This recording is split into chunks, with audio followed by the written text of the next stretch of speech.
Rebel Arsenal, Weapons of the Confederacy, Part 3. While the armories that were owned by the Confederate government produced a significant quantity of weapons for its armies with only marginal success, its state-owned armies also provided an adequate arsenal to the rebel cause.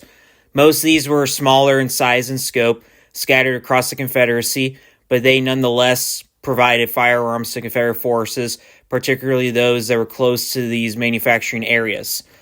One of the more noteworthy state-owned armories was the Columbus Arsenal and Armory in Columbus, Georgia. Its production began in 1862 after machinery was brought from Baton Rouge, Louisiana, when that city was threatened by the Union Navy.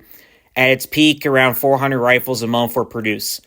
Columbus became renowned for its production of pistols. The C.S. Pistol Company was headquartered in Columbus and production began in 1862. The models were based on Colt U.S. Navy revolvers with a .38 caliber and 7.5-inch barrel. These could fire 6 shots. Columbus was also known for its naval works and its production of uniforms for the Confederate Army, particularly for those that served in the Western Theater. During the war, the Confederate States also relied heavily on small arms produced in Europe, particularly Great Britain. These weapons were brought to the South through smuggling on blockade runners, swift and angle ships, that could sneak through the Union blockade with little to no detection. These weapons were given to the Confederacy in exchange for Southern cotton and other goods. This trade, which was beneficial to both parties, ensured that the Confederate States had de facto recognition and some forms of support from European states, most notably Britain and France. It is estimated that beginning in 1863, 2/3 of the Confederacy's stockpile of firearms had their origins in Britain. Blockade running was also instrumental in providing the Confederate armies with clothing and provisions.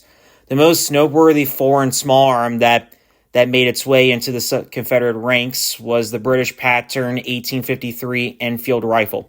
It was produced in great quantities in London and Birmingham factories that based themselves on American production models. Most of its models were produced in .77 caliber, with a few exceptions depending on the model.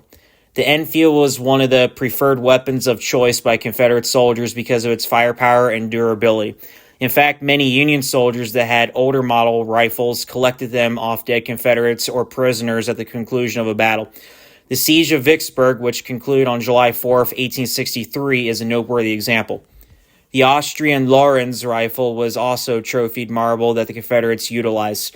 First manufactured in 1860, it was a .48 caliber with a 33-inch barrel. It was considerably shorter than most rifles in Confederate service, and it was prized for its serviceability. This rifle was very popular at both sides, and an equal number were shipped to the United States as the Confederacy. The Brunswick rifle was another British firearm that found itself in Confederate service. Originally produced in 1836, it was the first rifle in British service to use a percussion cap in the firing mechanism. It fired a .704 caliber and had a 45.5-inch barrel and was accurate up to 250 yards. According to a report done by Major Caleb Huss, it was estimated that 70,980 Enfields were shipped to the Confederacy. Also included were 27,000 Lorenz rifles, 21,040 other British muskets of various models, and 2,020 Brunswick rifles, all on February 3rd, 1863 alone. This would have been more than enough to supply an entire army at any given point with extra arms to spare. It could be argued that the foreign supply of weapons brought to the Confederacy on blockade runners allowed for the South to stay in the fight and sustain the conflict for as long as it lasted. In other cases, Confederate soldiers acquired their weapons by finding them on the battlefield after a battle ended. When supplies were short, it was a common occurrence within the Southern ranks. This was often the best solution. Federal small arms were superior to their own firearms, particularly because most muskets were rifled by the latter half of the war. Throughout the duration of the Civil War, it can be argued that the Confederacy's firearms manufacturing capacity met limited success. From October 1861 to February 1865, the combined effort of the Richmond, Fayetteville, and Asheville armories manufactured approximately 49,000 rifled muskets, and carbines, a remarkable feat for a region that did not pride itself on industrial strength. Meanwhile, at the Springfield Armory in Massachusetts, the exact number of rifled muskets alone were produced every 2 months, beginning in the summer of 1863. The South had a substantial number of weapons, but it could not compete with the North in overall firearms manufacturing. This disadvantage in weapons making, along with the lack of industrial capacity and other weaknesses, culminated in the downfall of the Confederate States in April 1865.